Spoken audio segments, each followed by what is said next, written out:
Yeah, I'll react to that, sure. It got cold. This is my first time wearing a sweatshirt since early spring. And I kind of like it. Hey guys, how's it going? All right, I just watched the Overly Sarcastic Productions video prior to that. This is kind of like the next part. What was it called? It was Italy, but History Resummarized, the Roman Republic, Overly Sarcastic Productions. Awesome channel. And Caesar's Avenger business. all right, we're doing Age of Augustus. History Resummarized. Let's go.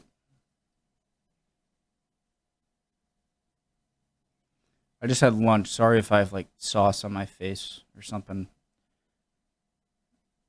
Let's go. The Age of Augustus. Original link to the video, all the things, all the buttons. Part 1. Alright, Caesar's dead. So, where do we go from here? Well, let's do some history and find out. If you were one of the handful of senators that had just forcibly perforated your dictator, your first move would be to get the Pluto out of town. See, the assassins thought that they were about to restore Rome to the full glory of the Republic, but they didn't count on Caesar's massive popularity among the Roman people. Needless to say, they didn't quite get the warm welcome and round of applause they were hoping for, so Brutus, Cassius, and some others pulled a Pompey and hightailed it to Greece to build an army. Back in Rome, Caesar's corpse was still sitting there all squidgy-like on the floor of the Curia, part of the Senate was gone, and most of what was still there didn't really like Caesar, so we had a power vacuum on our hands. The current consul Marcus Antonius, Caesar's trusted friend and ally, attempted to brand himself as Caesar's avenger against the assassins in order to rally the people to his side and fill that power vacuum. As consul, he was able to work out a compromise so that the assassins would be granted a general amnesty so long as Caesar's reforms stayed in place. The problem for him, like Caesar, was that even though the people liked him, the Senate, and Cicero in particular, very much did not. So after his consulship ended, Antony bailed to go be governor of Cisalpine Gaul. With Rome divided between dumpster fire and more overtly treasonous dumpster fire, let's leave all manners of fire behind us and jump over to Augustus, who at this point was named the rather less august Gaius Octavianus after his father. For clarity, historians refer to the pre-imperial Augustus as Octavian instead. Octavian was the great-nephew of Julius Caesar, and they were decently close despite not being biologically related. At the time of the assassination, he was studying astronomy in Epirus, and after learning that Caesar had died, Octavian rushed back to Rome. Upon reaching Italy, he read Caesar's will and promptly acquired the single most valuable thing that Caesar could possibly have given him. Octavian received Caesar's estate and status as heir, and every Roman citizen got a gift of 2 months' wages. Surprisingly, nothing of note went to either Antony or Cleopatra, who was in Rome at the time. This was doubly huge for Octavian because now not only did the people have more reason to love good old Julius, but Octavian was officially a Caesar. Octavian has points on the board already, and he hasn't even done anything yet. He's not even 20. His name. From that day on, Gaius Octavianus was known to everyone as Gaius Julius Caesar, the officially adopted heir to the big man himself, and that was huge. So now Gaius, Little Caesar's Octavian, and Mark, all bang anything that moves and drink whatever doesn't Antony, were both in the race to become Caesar's avenger against the assassins. This was important for both of them because that role would entail not only glory, but a buttload of power. The short of it is that Octavian was successful in this because he was a brilliantly crafty manipulator of iconography and cultural symbolism, and he even convinced all of Rome that Caesar had become a god. The next handful of political movements are honestly needlessly complicated, but the gist is that most people just wanted to be on the winning side regardless of which side that was, so the alliances were almost constantly shifting. Octavian was probably the one encouraging Cicero to give all those angry speeches against Antony, and then after Antony skipped town and went north, he had to wrestle the governorship from another one of Caesar's assassins. The Senate, being markedly anti-Caesar, sided with the current governor and against Antony and declared him an enemy of the state. The Senate wanted to send a legion or two to deal with Antony, but they didn't have an army. Octavian, however, had promised Caesar's veterans that he could pay them if they remained loyal to him. So Octavian, interestingly, buddied up with the Senate to go fight Antony, which on paper makes no sense because, you know, the whole Caesar's Avenger business. In practice, however, Octavian was very pragmatic, and if helping the anti-Caesar Senate fight the pro-Caesar Antony seemed politically expedient for him, you bet he'd do it in a heartbeat. heartbeat. As such, Octavian and the two consuls that year marched up to Mutina against Antony. Octavian's senatorial army won, but both consuls were killed in the battle. When the Senate asked Octavian to give up his army, he said, that's a good one, no, and allied with Mark Antony to march on Rome with 8 legions and politely request that the Senate declare him consul or else. And they did. With the Senate's begrudging compliance, Mark Antony hopped over to Spain to meet up with his Caesarian political ally Marcus Lepidus. Meanwhile, anybody remember Pompey?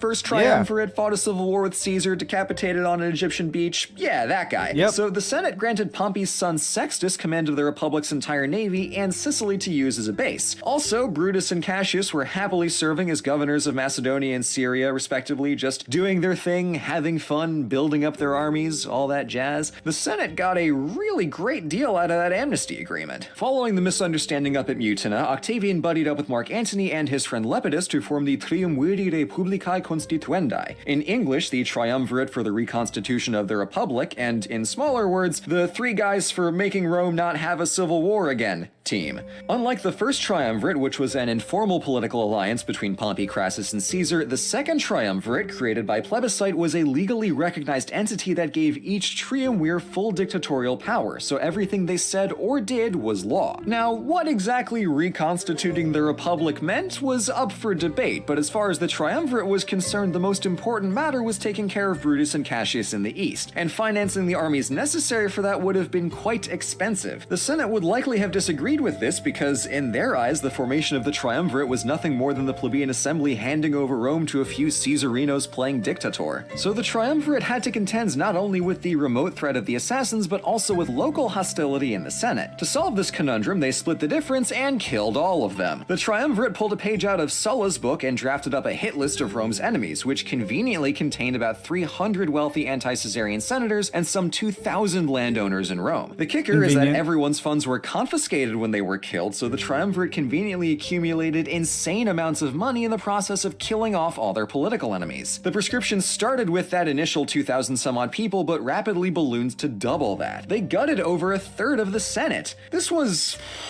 obviously pretty messed up. I mean, it worked, but geez, they killed Cicero and hanged his head up in the Forum. There's no way the triumvirate comes out of this not looking like murder tyrants. Civil war is one thing, but this was domestic slaughter. The next big event on the docket for the triumvirs was using their ill-gotten funds to finance a campaign against the assassins. Antony and Octavian led their armies into Greece and met Brutus and Cassius at Philippi. Antony defeated Cassius, who killed himself, and Brutus overran Octavian's camp, but against the assassins. Antony and Octavian led their armies into Greece and met Brutus and Cassius at Philippi. Antony defeated Cassius, who killed himself, and Brutus overran Octavian's camp, but conveniently Octavian didn't die because for some reason he wasn't there. Suspicious.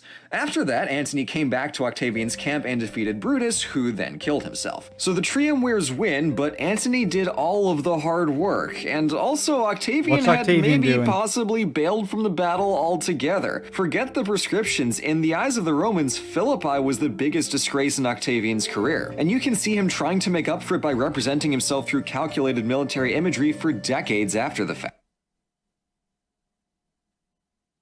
After Philippi, the Republic was somewhat slightly reconstituted, and in the wake of a reconquered East and gutted Senate, the triumvirs were the biggest players in the Roman world, so they carved it up into East, West, and South, with Octavian taking Italy, Spain, Gaul, and Illyria, Antony taking Greece, Anatolia, Cyrenaica, and Syria, and poor old Lepidus getting Carthage and a little bit of the African coast. If you got the sense that Lepidus didn't matter, it's okay, because...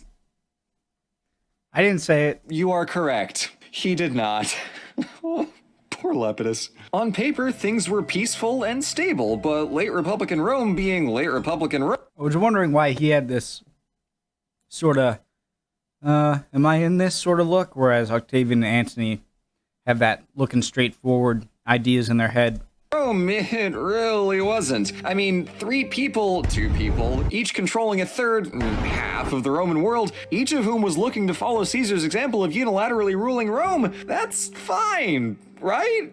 Yeah, I'm sure they'll just be totally, perfectly fine. No stress. Part 2. In the wake of Caesar's assassination, Roman politics got even weirder than they were in the century beforehand, which, given the persistence and pervasiveness of civil wars, is really saying something. After the military success of the triumvirate, the collective... Okay, I feel like I have a sort of good understanding of BC Rome. And by sort of good, I mean I know the gist of kind of what happened now. AD Rome, which we're about to get into, is... I'm going to have to really pay attention. Roman citizenry hoped really hard that it wouldn't immediately explode into another civil war. Well, bad news, boyos. The Roman Republic had been living on borrowed time for over a century by this point, so realistically, we're looking at 4, maybe 5 minutes tops before it all crashes down. Fun times, right? The period of peace after the defeat of the assassins and the gutting of the anti-Caesarian members of the Senate in the notorious proscriptions was an uneasy one to say the least. Memories of several different battles fought, Italian fields burned and drenched in Roman blood, and family members killed were swirling in everybody's minds, so a lot of people were unconvinced that they were looking at a long-term solution. In poetry, this period is known as the Great Fear, when everyone was really anxious about civil wars. Fearful, you would say, and 100% certain that there would be more of them. Rome's greatest poets of the time, Horace and Virgil, both acutely touch on the constant fear felt by the populace. And as it happens, the poets were pretty much right about the big bad specter of civil war. In the East, Antony had been consolidating his power by striking up alliances with nearby monarchs in a bid to accumulate money and military power for his planned campaign into Parthia, but perhaps most importantly, he pulled a Caesar and sauntered over to Egypt to schmooze with Cleopatra. In the West, Octavian had a lot of problems. I knew that would happen. I wasn't sure when. His land reforms got the sympathy of his legions, but proceeded to alienate the rest of Italy pretty handily, because that's kind of what happens when you confiscate people's land and give it to your army instead. In 40 BC, Antony's wife Fulvia led a revolt against Octavian and very briefly captured Rome. Octavian then pushed them out to Gaul and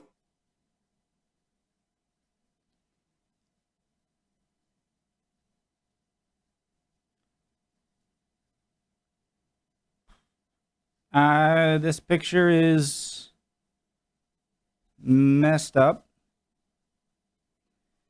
He's sort of laughing. This guy's like, "Hey, aren't you enjoying?" This guy's like, "I don't really. It's a severed head." She is way too happy. The servant guy kind of seems. Yeah. Okay. quashed the rebellion, after which he sacrificed 300 of the conspirators. So Fulvia is Octavian's wife, right? That's kind of what happens when you confiscate people's land and give it to your army instead. In 40 BC, Antony's wife Fulvia led a revolt against Antony's wife. Against Octavian and very briefly captured Rome. Octavian then pushed them out to Gaul and quashed the rebellion, after which he sacrificed 300 of the conspirators. Not imprisoned, not even executed, sacrificed. Octavian performed human sacrifices on fellow Romans on the altar of the deified Julius Caesar. The ancient world was no stranger to animal sacrifices, but when it came to people, Romans did not do that. So I'm just gonna jot this up next to mass murder of wealthy Romans on the list of Octavian's deeply distressing personality quirks. Now, the golden rule of late Republican Rome is that anyone named Pompey is guaranteed to be a colossal pain in the butt for anyone named Caesar, and that's definitely the case here. Sextus Pompey, son of Pompey the Headless, had been tooling around in the Mediterranean for the better part of 8 years following Caesar's assassination, blockading ports and regularly cutting off Rome's food. Octavian was understandably miffed about this, but couldn't really do anything since Pompey had Senate-sanctioned control of Rome's entire navy. Even though the triumvirate was able to defeat the assassins a few years beforehand in a land battle, they were practically powerless against the only real navy in the Mediterranean. Technically, Egypt had a pretty great navy too, but they don't count because they're, not Roman, and also Cleopatra was solidly in Mark Antony's corner, so not about to help. Anyway, after a treaty broke down and Pompey inflicted a humiliating defeat on Rome, Octavian's general and all-around badass right-hand man Marcus Agrippa proceeded to take That is a familiar name. Agrippa. matters into his own hands by building up a navy of his own from scratch. The problem was that with Pompey controlling the seas, Agrippa's forces couldn't train how to sail in open waters without threat of being immediately murderized. So the madman digs a lake in the middle of Italy and uses it as a makeshift naval base to train up a fleet, which proceeded to demolish Pompey's navy because Agrippa is a military god. My headcanon is that Agrippa, equipped with nothing but a bucket, a shovel, and a mission, dug the whole lake himself in a night, though archaeology has yet to corroborate my hypothesis. Yet. After Agrippa's solo carry against Pompey, Lepidus attempted to seize Sicily for himself, but Octavian said, "Whoa, whoa, whoa, who let you leave the house?" and immediately ejected him from the triumvirate, confining him to the priesthood. Was this, by any chance, legal? So then there were two. Moving on. Now, on paper, they were cool, because Antony had married Octavian's sister Octavia after his first wife Fulvia casually revolted against Rome, but in 32 BC he divorced her and officially married Cleopatra, confirming what everyone in Rome already knew was happening for the better part of a decade. Observant viewers will recognize that not being in-laws anymore is the same step in the process when hostilities first flared up between Caesar and Pompey. So, get ready. It's around here that things start going downhill really fast. The Mediterranean was shaping to end in a violent showdown between the muscular military man Antony and the super scrawny strategist Octavian. 32 BC started off with the year's two new consuls delivering what was apparently a devastating verbal smackdown against Octavian. The next day, Octavian showed up in the Senate with armed guards. This strong statement was also a gross violation of traditional rap battle protocol, after which part of the Senate bailed to go join up with Antony in the east. You'll have to forgive me, it's a little hard to hear with this massive echo in the history. Unfortunately for the senators, they found that Antony's half of the Republic was kind of suckish, so a few defected back to Octavian. But in the confusion, Octavian sneakily got a hold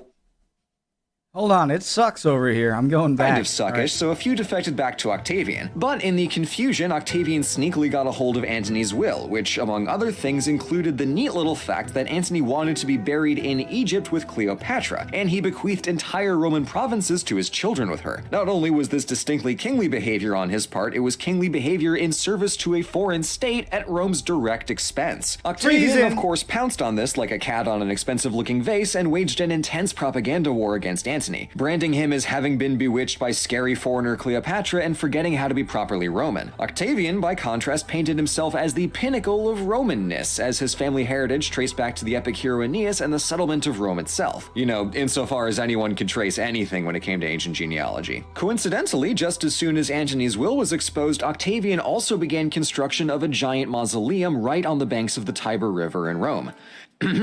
Bring on the propaganda fight. But perhaps the most important message that Octavian pushed was that Antony had become a slave to Cleopatra. By framing the problem as Antony was corrupted by this evil foreign queen and her probably mind control boobs, he neatly avoided the touchy subject of civil war. Control over the Cleopatra. By framing I was kind of reading. This is the problem. I would like if I was watching this on my own, I would be pausing and reading this. That would take up way too much time and make the video twice as long as it should be. But I just heard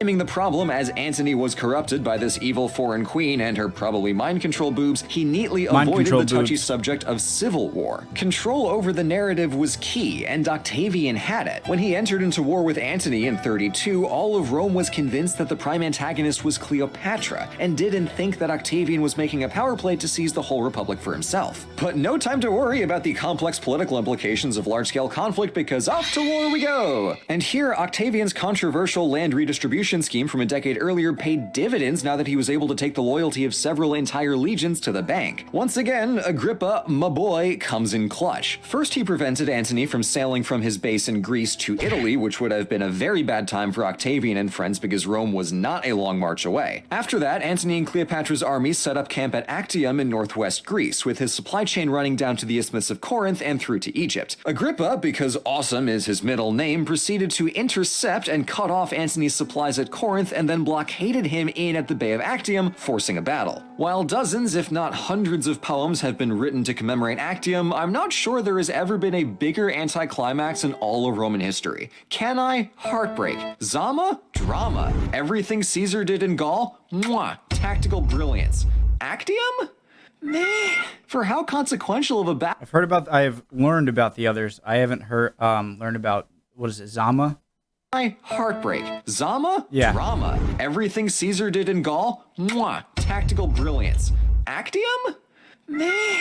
For how consequential of a battle it is, it's shockingly uninteresting. All the actual cool stuff happened before the battle. Agrippa laid on the moves to force the fight, and then after that, Cleopatra and Mark Antony decided that leaving and losing was better than likely losing anyway, plus being captured and probably killed, because honestly fair, so they broke the blockade and bailed. After the battle, everyone just went home. Octavian went back to Rome to tidy up the state and deal with the bread famine, and Antony and Cleopatra went back to Egypt, navyless but alive. The next year, Octavian came to a defenseless Alexandria. Sources are all over the place, but the general gist is that Antony killed himself, Octavian tried to get Cleopatra to come to Rome to be a set piece in Octavian's triple triumph, but Cleopatra pulled a Dido by giving Rome the finger through a dramatic suicide, which honestly is entirely valid. From Octavian's Rome the scene of death by snake makes for good theater, but Cleopatra had access to poisons much less painful. Maybe she wanted to go out with a bang, though. Finger through a dramatic suicide, which honestly is entirely valid. From Octavian's, and by extension Rome's side of the story, Cleopatra looks one-dimensional and evil, but that is a woefully inaccurate characterization. Historians have treated Cleopatra so poorly. In any case, now that our boy Octavian cleaned up at Actium, he annexed the Duat out of Egypt and did who knows what with the bodies of Antonius and Cleopatra, so the totally not a civil war was won, and Rome was finally at peace. Yay! Given the straight century of world-spanning turmoil that Rome had just gone through, it should be no surprise that I shouldn't be picking sides. I'm here to learn about history and what has happened.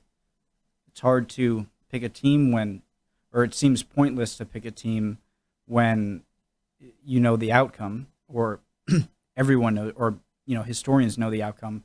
It's just a part of my reptile brain, I guess. I go and I pick a side, and the side that I liked seemed to lose here, and Octavian has won.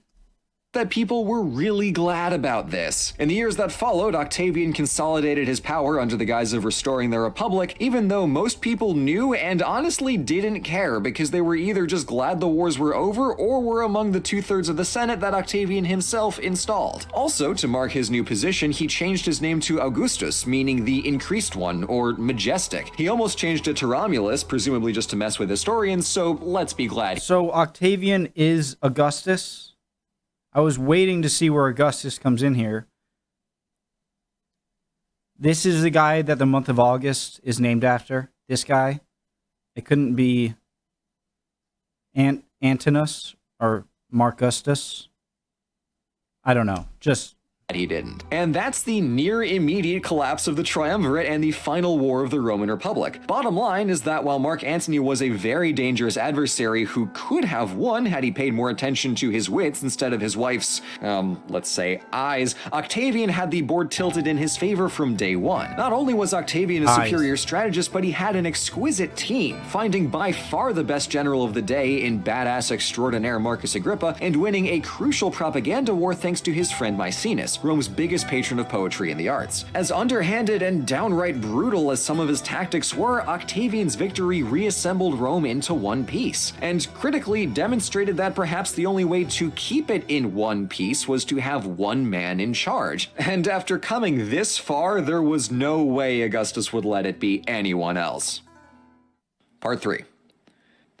At barely 35 years old, Octavian Caesar, the great-nephew of one prematurely perforated Julius, was the most powerful man in Rome. In the span of a decade and a half, the impressive young man, as Cicero called him, cleverly swayed the people to view him as the rightful heir to the legacy of his father, Julius Caesar, and struck up an alliance with the prominent general Marcus Antonius to secure his revenge against the Big C's assassins. From there, he spent the next decade consolidating his power in the Western Republic, casting his co-triumvir Marcus Antonius as a turncoat slave to his mistress Cleopatra, because she was queen of the last non-Roman corner of the Mediterranean, and come on, it wasn't going to conquer itself. After waging and winning a war against the both of them, Egypt got annexed and the Roman Republic was pacified by the might of Octavian, now known by the name Augustus. But there was still one issue. We've been here before, and if things were going to change, what needed to be done next? Yeah, but I was just about to say, it seems like Augustus, not Octavian, Augustus, is in a slightly better, or if not much better position than Caesar is in. Maybe I'll be proven wrong,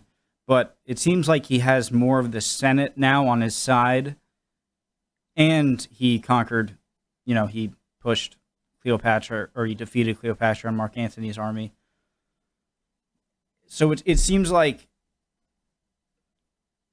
Caesar was in a much more volatile time where that has kind of all gone over, and now Augustus has those same powers, but I think, I'm guessing, in a slightly more stable state. Next, and how could the Republic really be restored if there's one man clearly more powerful than anyone else? Well, as we'll see, even though the road to the Roman Empire wasn't the most obvious, Augustus, ever the clever little son of a god, pulled it off. First things first, when he returns to Rome from yoinking Egypt, he astutely dodged the subject of whether or not he was going to make like his old man and fashion himself a king. Instead, he pulled a Bane and insisted that he was restoring the Republic and returning it to you, the people. Indeed. Bane.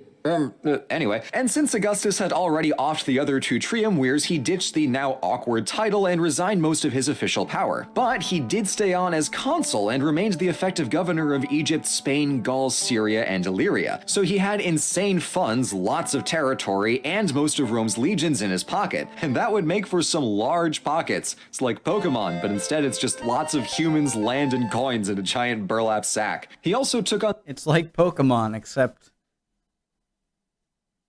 not. It just seemed like a weird comparison. The generally ceremonial role of princeps senatus, but since Octavian had stacked the Senate in his favor over the past few years, it effectively meant that he dictated legislation. That was basically his trick. He never changed any core institutions. He just happens to hold several different key positions of extreme power all at once. The totalitarianism was a total accident. Whereas the Big C rolled into Rome like, what up, I'm dictator for life, and got immediately murdered because his plot armor wasn't as strong as he thought, Augustus was much more aware of feelings on the ground and played himself up as a peace bringer above everything else. There's no plot armor in history, all right? More aware of feelings on the ground and played himself up as a peace bringer above everything else. So at this point, no one had the reason, and especially not the means, to start another civil war. Half a decade into his not-quite rule over his not-quite empire, the Senate gave its official thumbs up to his peace-bringing, republic-restoring, Pax Romana securing ways. And after that, there were statues of Augustus going up everywhere, and coins bearing his face, and a shield on the Senate house with an inscription about how full of justice and piety he is. Okay, nuts. Point taken. He's definitely a king. But now Romans saw a good king in practice but not in name as vastly preferable to the stabby alternative. 100 years of civil war will do that to you. Right. I think a big thing, which I mentioned a little bit ago, that's going in Augustus's favor, Octavian, is that I think a lot of people must be just tired of all the fighting and things, and so they're kind of more submissive now. Closest brush with rebellion happened a few years into the empire, where a prefect of Egypt named Cornelius Gallus won a small campaign and erected a monument to his victory. Augustus, visibly shaken by the wave of flashbacks to Antony and Cleopatra, mailed Gallus a letter of stern reprimand and then also a dagger for which to impale himself. Gallus, guilty of little more than pride and governing while Alexandrian, went down without a fight. After that, Rome collectively kept its mouth shut, and Augustus kept a very keen eye on Egypt. On the foreign front, Augustus expanded Rome's borders to more or less what they'd be for the next few centuries. He also secured a peace deal with the Parthians, who had been a particularly troublesome thorn in Rome's side for almost a century, as I'm sure Crassus would tell you if he didn't have gold poured down his throat. On the domestic side, the princeps selected senators, magistrates, and generals to keep everything running smoothly. This allowed him to just go nuts on public works. He subsidized hundreds of temples, including the symbolism-rich Forum of Augustus, which, fun fact, became the go-to place to show off treasures from a campaign, so in later centuries it became too crowded with spoils to even walk through. He also funded Agrippa's Pantheon, the Pantheon, a structure that, much like Agrippa himself, is so impressive it's almost insulting. The gorgeous ocular dome is made of poured concrete, and the light from that oculus shines through the front door on the anniversary of Rome's founding. I would love to learn about ancient engineers. Not just engineering, but the engineers themselves, and who they learned from and what it took to be able to build something like this, which is just insane to me. Agrippa.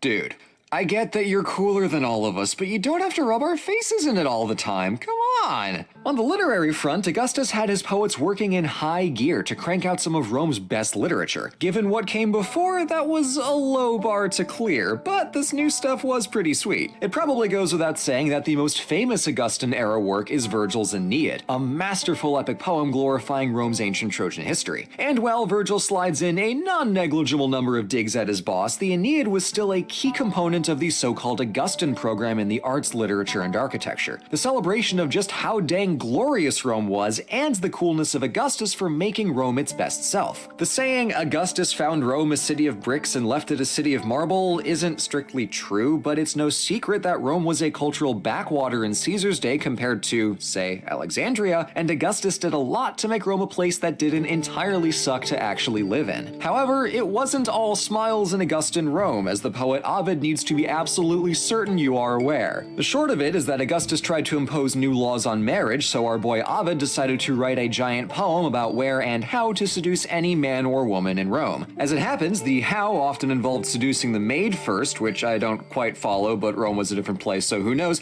and the where was pretty much every monument Augustus built. Unsurprisingly, the new emperor was less than pleased at the thought of these wild youths using his carefully crafted highbrow iconography as set dressing for casual hookups, and Ovid got exiled to the Black Sea for the rest of his life. What did you expect? Coincidentally, Augustus also exiled his own daughter at the same time. 1 and 2 may or may not have gone together, but it would have been completely in character for that salacious Ovid. One successful empire later, Augustus died in 14 AD at the age of 75. By the time he died, almost no one could remember what the old republic was like, either because they were too young or too murdered. Although Augustus was one of Rome's longest-serving emperors, he suffered from a recurring sickness that almost killed him every other year. Yeah, throughout this whole suffered from a